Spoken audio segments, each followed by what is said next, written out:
तो नमस्कार दोस्तों, स्वागत है आपका हिंदी में ISPCS चैनल में। दोस्तों, यदि आप UPSC की तैयारी हिंदी मीडियम से कर रहे हो और द हिंदू नहीं पढ़ पा रहे हो तो आप बिल्कुल ठीक वीडियो पे आए हो, इसलिए इसे अंत तक ज़रूर देखना। दोस्तों, यहाँ आपको मिलते हैं द हिंदू के एडिटोरियल हिंदी में, वो भी PDF के साथ। तो दोस्तों, वीडियो को अंत तक ज़रूर देखना। और आज का संपादकीय विश्लेषण है स्वास्थ्य क्षेत्र की उपेक्षा करने के परिणाम होते हैं। यह आपके UPSC मेंस पेपर 2 से रिलेटेड है, जिसमें स्वास्थ्य, शिक्षा, मानव संसाधनों से संबंधित सामाजिक क्षेत्र, सेवाओं के विकास और प्रबंधन से संबंधित विषय इस इकाई से संबंधित है। तो दोस्तों, यदि आप डेली द हिंदू के एडिटोरियल हिंदी में चाहते हैं तो अभी चैनल को सब्सक्राइब कर लीजिए, वीडियो को लाइक कर दीजिए और कमेंट कीजिएगा। तो दोस्तों, हाल फिलहाल में अभी बजट आया है केंद्र सरकार का 2023 और 24 के लिए।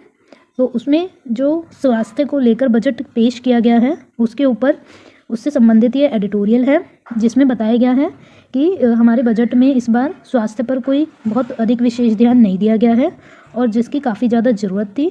तो जो वित्तीय आवंटन किया गया है उसका जो बेसब्री से इंतज़ार किया जा रहा था, लेकिन सरकार ने उतनी सहानुभूति और उतने अपनी जिम्मेदारी नहीं निभाई जितना कि स्वास्थ्य क्षेत्र में उसे निभानी चाहिए थी। तो जो सार्वजनिक स्वास्थ्य सेवाएं हैं, जो कि सभी नागरिकों की समान पहुंच तक होनी चाहिए, जिन्हें बढ़ाया जाना चाहिए, उस पर ज़्यादा ध्यान नहीं दिया गया है। तो हमारी जो प्रतिबद्धताएं हैं उन्हें उतना अधिक पूरा नहीं किया गया है।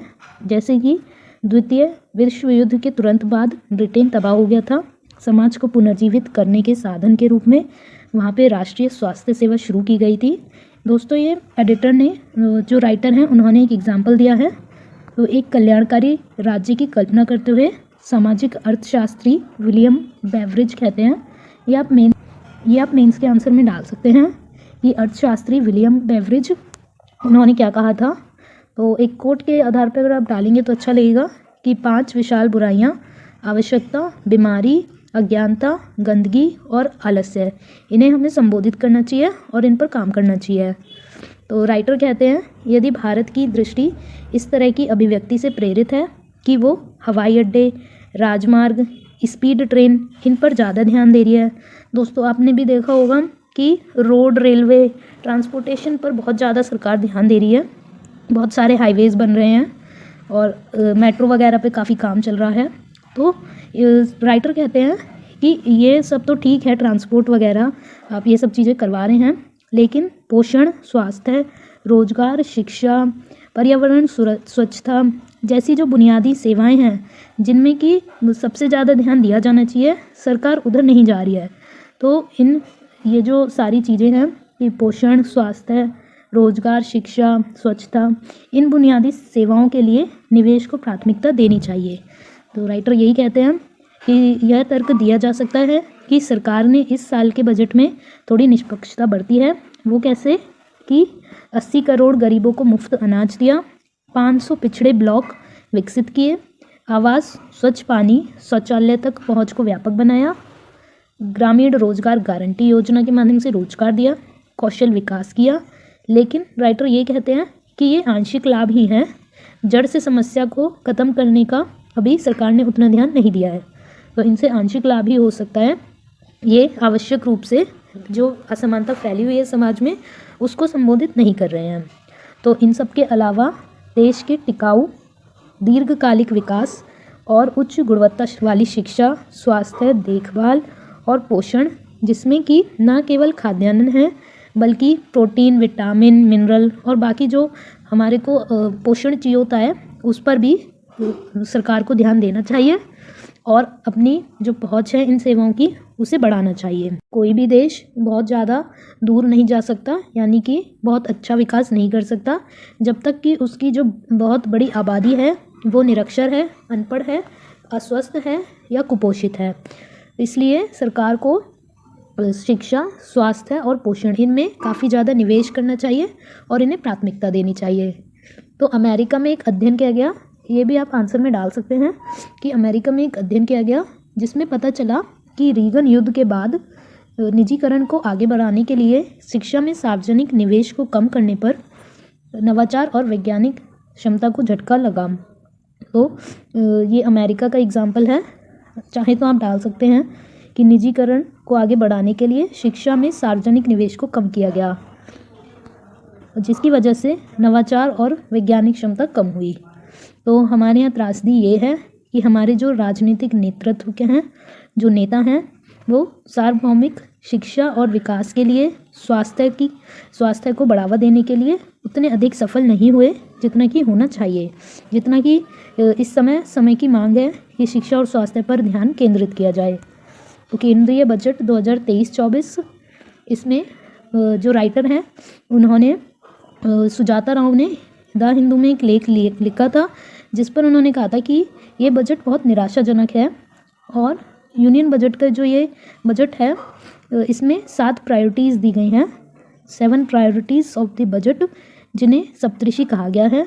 लेकिन ये ऊपर से राइटर ने कहा है कि ये ऊपर से हमें बहुत चमचमाता हुआ बहुत अच्छा दिखता है, लेकिन अगर इसकी डीपनेस में जाएं तो जो मेन मुद्दे हैं शिक्षा, स्वास्थ्य, रोजगार, उन पर उतना ध्यान नहीं दिया गया है। तो एक अध्ययन से पता चला है कि 230 मिलियन भारतीय कोविड-19 के कारण गरीबी में चले गए।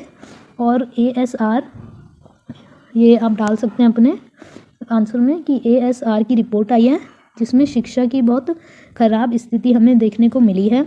कक्षा 5 के बहुत सारे छात्र ऐसे थे जो कक्षा 2 की पुस्तक भी नहीं पढ़ पा रहे थे। और NFHS 5 ये वाला जो सर्वे था, इसमें भी आंकड़े बताए गए कि 5 साल से कम उम्र के जो बच्चे हैं वो 35.5% नाटे हैं, यानी उनकी हाइट कम है, और जो 32.1% बच्चे हैं वो कम वजन के थे। तो पोषण की जो इतनी गिरावट है उस पर ध्यान नहीं दिया जा रहा है, और जो शिक्षा में ये घट गई है, जैसे कक्षा 5 के बच्चे कक्षा 2 की पुस्तक भी नहीं पढ़ पा रहे हैं, इन मुद्दों के ऊपर ध्यान केंद्रित नहीं किया जा रहा है। तो शिक्षा और पोषण के लिए आवंटन अभी स्थिर ही है, और मध्याह्न भोजन के लिए भी बजट जो है उसमें 9% की कमी की गई है। यहाँ तक कि डेटा निजी स्कूलों से सार्वजनिक स्कूलों में नामांकन में बदलाव दिखाते हैं। तो जो कुछ डेटा हैं वो कहते हैं कि जो प्राइवेट स्कूल्स हैं उससे निकलकर बच्चे सार्वजनिक स्कूल यानी गवर्नमेंट स्कूलों में जा रहे हैं, क्योंकि एक तो निजी स्कूली शिक्षा, ऐसा अध्ययन में पता चला है कि निजी स्कूली शिक्षा अप्रभावी हो रही है और ये थोड़ी महंगी भी होती है। तो जब गरीबी में लोग फिसल रहे हैं तो सस्ती ही शिक्षा दिलाना पसंद करेंगे। तो गैर संचारी रोग, मानविक स्वास्थ्य और देखभाल के लिए जो रोग आदि बढ़ रहे हैं, जो संचारी रोग बढ़ रहे हैं, उसके लिए हमारे पास पर्याप्त मानव संसाधन होना चाहिए, बुनियादी ढांचा होना चाहिए। उसके लिए हमारे पास इलाज करने के लिए एक अच्छा इंफ्रास्ट्रक्चर, अच्छे से हॉस्पिटल, अच्छी नर्सेज और मेडिकल असिस्टेंट्स हमारे पास होनी चाहिए। तो स्वास्थ्य के संदर्भ में आइए कुछ गलत लाइनें यानी कुछ दोष कह सकते हैं। तो कोविड-19 ने तेज़ी से 3 प्रमुख दोष को रेखांकित किया है। तो कोविड-19 की वजह से जो कुछ दोष, कुछ कमियां हुई हैं, उसमें सबसे पहला है वित्तीय जोखिम सुरक्षा की कमी, जिसके कारण नागरिकों को काफ़ी ज़्यादा खर्चा करना पड़ रहा है, और ये एक अनुमान लगाया गया है कि 70,000 करोड़ से भी अधिक है। तो स्वास्थ्य को लेकर, स्वास्थ्य के कारण जो वित्तीय जोखिम है वो काफ़ी बढ़ गया, और भले ही उनकी आय गिर गई, एक टूटी हुई प्राथमिक स्वास्थ्य प्रणाली, विशेष रूप से उत्तर में जहाँ पे सबसे बड़ी संख्या में मौतें हुई, वहाँ पर इससे निपटने के लिए अस्पताल थे वो काफ़ी कम थे और उतने प्रभावशील नहीं थे। तो ये पहला चीज़ थी कि वित्तीय जोखिम हुआ, और जितना अच्छा हेल्थ इंफ्रास्ट्रक्चर होना चाहिए था, जिसकी वजह से मौतें ना होती या अस्पताल और ज़्यादा होते, तो उस पर ध्यान नहीं दिया गया। तो भारत को इनसे निपटने के लिए संसाधनों का प्रवाह और साहसिक कल्पना की आवश्यकता है। इसके अलावा इसने हमें नियामक ढांचे की अराजक स्थिति भी दिखाई। तो हमारे जो कानून हैं उनमें काफ़ी कमियां भी हैं, जिनमें कि लोगों के हितों का टकराव देखने को मिलता है। तो जो कानून हैं उन्हें या तो समाप्त किया जाए या संशोधन किया जाए, क्योंकि जो स्वास्थ्य है वो बाजारू चीज़ नहीं है। तो क्योंकि बहुत सारे जो हॉस्पिटल्स होते हैं वो केवल अपना पैसा बनाते हैं और आदमी की हेल्थ को नहीं देखते हैं। तो इस चीज़ के लिए भी सरकार को कानून में कमियां जो हैं उसे ठीक करना चाहिए, और स्वास्थ्य को बाजारू चीज़ ना बनाकर उसे स्वास्थ्य को प्राथमिकता दी जानी चाहिए। तो जो रोगी हैं और जो विशेष रूप से गरीब रोगी हैं उन्हें सबसे ज़्यादा इसका सामना करना पड़ता है। तो हमारी जो रोग निगरानी प्रणाली है वो कोविड के द्वारा हमें पता चली है कि कितनी ज़्यादा हमारी ख़राब हेल्थ सिस्टम स्ट्रक्चर है। तो इन सब का समाधान करना काफ़ी ज़रूरी है, क्योंकि अभी कोविड का ऐसा नहीं है कि बिल्कुल चला गया है और सब कुछ सही है। और वैसे भी हेल्थ इंफ्रास्ट्रक्चर तो अच्छा होना ही चाहिए। तो सरकार की जिम्मेदारी है कि वह अपने नागरिकों को स्वास्थ्य सेवा प्रणाली में सुधार करे और कोई भी ऐसी घटना हो उससे निपटने के लिए तैयार रहे। तो अपनी सार्वजनिक स्वास्थ्य प्रणाली के पुनर्निर्माण, वैज्ञानिक अनुसंधान को बढ़ावा देने और स्वास्थ्य सुरक्षा का विस्तार करने के लिए हमें पर्याप्त धन निवेश की आवश्यकता है, और जिसके लिए राजनीतिक नेतृत्व का होना बहुत ज़रूरी है। तो 157 नर्सिंग स्कूलों का निर्माण करना और एक आनुवांशिक बीमारी को उन्मूलन करने की कोशिश करना, इन समस्याओं को सुलझाना, ऐसा ही होना चाहिए। तो आगे का रास्ता यानी वे फॉरवर्ड जान लेते हैं, लेकिन उससे पहले यदि आपने चैनल सब्सक्राइब नहीं किया है तो कर लीजिए, ताकि आपको the Hindu in Hindi daily मिलता रहे। तो समानता और न्याय ऐसे दो मूल्य हैं जिन पर राष्ट्र का निर्माण होता है, और इसलिए राष्ट्र को अपने सभी नागरिकों के लिए एक समान प्रणाली सभी चीज़ों में अपनानी चाहिए। तो नीति और धन आवंटन में केवल राजनीतिक उपयोगिता देखना हमारा काम नहीं है, उन पर हमें सुसंगत पूर्वक विचार करना चाहिए, और बजट एलोकेट करने में स्वास्थ्य, शिक्षा, रोजगार आदि जो बुनियादी चीज़ें हैं उन पर अच्छे से विचार करना चाहिए। तो जो गरीब और हाशिए पर रहने वाले लोग हैं, जो असमान रूप से पीड़ित हैं, उनके लिए अच्छी नीतियाँ और योजनाएं बनाई जानी चाहिए, जिससे उनका हेल्थ अच्छा हो और समानता आए। तो अस्पताल के बिस्तर या ऑक्सीजन तक पहुंच के लिए सरकार को आगे आना चाहिए, क्योंकि कोविड के दौरान जो अमीर लोग थे उन्होंने तो इलाज करवा लिया, लेकिन जो गरीब लोग थे वो उतना इलाज नहीं करवा पाए। तो इसलिए जो अस्पताल हैं, जो ऑक्सीजन की कमी है, उनमें पूर्ति की जानी चाहिए। स्वास्थ्य क्षेत्र की उपेक्षा नहीं की जानी चाहिए और महत्वपूर्ण निवेश उसमें होने चाहिए, क्योंकि अगर स्वास्थ्य क्षेत्र की उपेक्षा होगी और जब हमारा जो लोग हैं, हमारी जो जनता है वो हेल्थ में अच्छी नहीं होगी, तो वो अपना काम भी अच्छे से नहीं कर पाएगी और उससे देश का विकास भी नहीं होगा।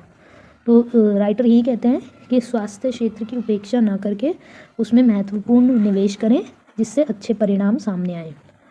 तो ये आज का एडिटोरियल था। जान लेते हैं प्रीवियस एडिटोरियल का MCQ सॉल्यूशन, जिसका करेक्ट आंसर ए है। तो जस्ट एनर्जी ट्रांजिशन पार्टनरशिप, ये फुल फॉर्म है JETP की। विकासशील देशों में ऊर्जा परिवर्तन का समर्थन करने के लिए ये विकसित देशों द्वारा शुरू की गई है, जिसमें कि बहुपक्षीय वित्त पोषण यानी कि फंडिंग देशों को दी जाती है। तो ग्लासगो एक पैक्ट था, जिसमें कि कोयले के फेज डाउन यानी कि कोयले को ख़त्म करके रिन्यूएबल एनर्जी या नवीकरणीय ऊर्जा, जिसमें कि solar energy, wind energy, hydro energy आदि आती हैं, उनको बढ़ावा देने पर इसमें विशेष महत्व दिया गया है। तो दोस्तों, वीडियो पसंद आया हो तो लाइक कीजिएगा, चैनल सब्सक्राइब कीजिएगा। Thank you so much.